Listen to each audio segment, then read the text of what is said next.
Hello viewers, welcome to Ramu சமையல். இன்றைக்கி நம்ம சமையலில் பார்க்க போகிறது ஒரு ஹெல்த்தியான ஈவினிங் ஸ்நாக்ஸ் தான் நம்ம பார்க்க போகிறோம்.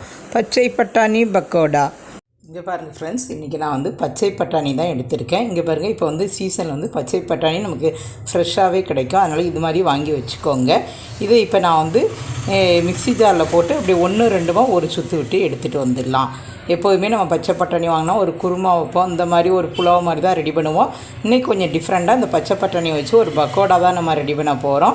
இப்போ இதை ஒன்றும் பாதியமாக நம்ம மிக்ஸி ஜாரில் போட்டு அரைச்சி எடுத்துகிட்டு வந்துடலாம்.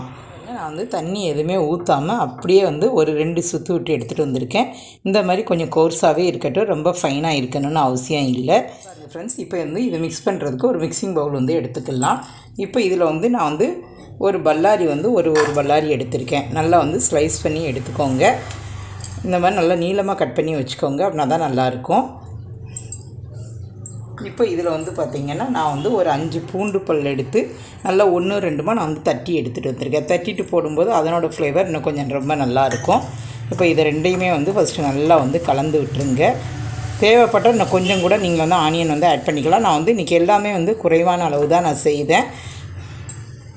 இப்போ இங்கே பாருங்கள், காரத்துக்கு தேவையான அளவு பச்சை மிளகாய்.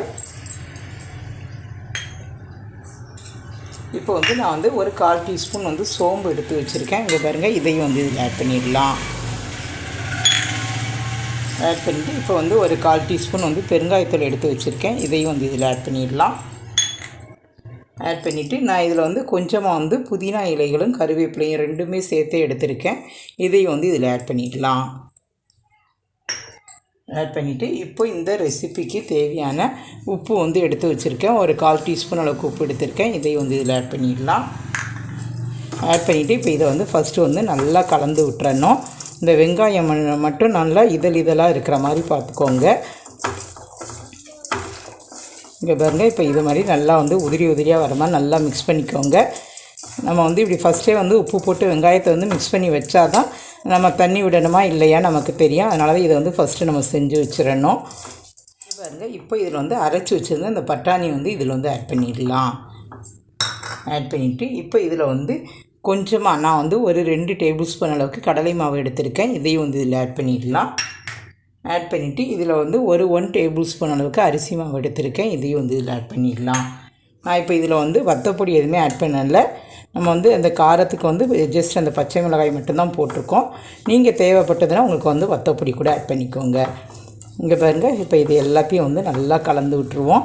இங்கே பாருங்கள், சூப்பராக நல்லா க்ரீனிஷாக நம்ம பட்டாணி சுண்டல் மாதிரி செஞ்சு கொடுத்தா குழந்தைகள் சாப்பிட்றதுக்கு கொஞ்சம் கஷ்டப்படுவாங்க. இல்லைன்னா நம்ம ஒரு குருமா தான் அடிக்கடி செய்வோம். இந்த மாதிரி ஒரு டிஃப்ரெண்ட்டாக இந்த சீசன் இருக்கும்போதே குழந்தைகளுக்கு ஸ்கூல் போயிட்டு வரக்கூடிய குழந்தைகளுக்கு இந்த மாதிரி நீங்கள் செஞ்சு கொடுங்க. இங்கே பாருங்கள், இது இப்போ எல்லாத்தையும் ஒன்றா கலந்து விட்டுருவோம். நமக்கு இது தண்ணி எதுவுமே தேவைப்படலை. அந்த பட்டாணியில் உள்ள ஈரப்பதம் அப்புறம் வெங்காயத்தில் உள்ள ஈரப்பதமே கரெக்டாக இருக்குது பாருங்கள். இப்போ இது எல்லாத்தையுமே நல்லா ஒன்று போல் கலந்து எடுத்துகிட்டு வந்துடலாம். இந்த ஸ்டேஜில் உப்பெல்லாம் போதுமா நல்லா செக் பண்ணி பார்த்துக்கிடணும். நம்ம வத்தப்பொடி போட்டோம்னா ரெட் கலரில் மாறிடும். அதனால் கொஞ்சம் கலர் சரி இருக்காது. அதனால் இப்படி பச்சை பட்டாணி வச்சு செய்கிறதுனால இதுக்கு காரத்துக்கு பச்சை மிளகாய் மட்டுமே போட்டுக்கோங்க. வேணால் இன்னும் கூட 2 பச்சை மிளகாய் கூட போட்டுக்கோங்க. ஆனால் வத்தப்பொடி அந்தளவுக்கு ஆட் பண்ணாதீங்க.